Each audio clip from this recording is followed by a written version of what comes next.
How to change font style on Note 15 Pro. Let's start the video. First of all, go to App Library.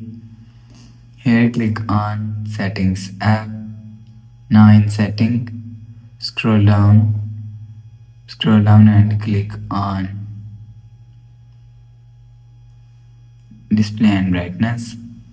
After click on Display and Brightness, click on Font. After click on font, so you will select font style from here. After select font style, so you will see, click on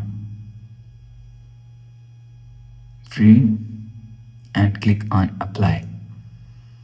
After click on apply, you will see font style is change. After the process, go back to home screen. So that's how you can change font style on Note 15 Pro. If you like the video, please subscribe. Thanks for watching.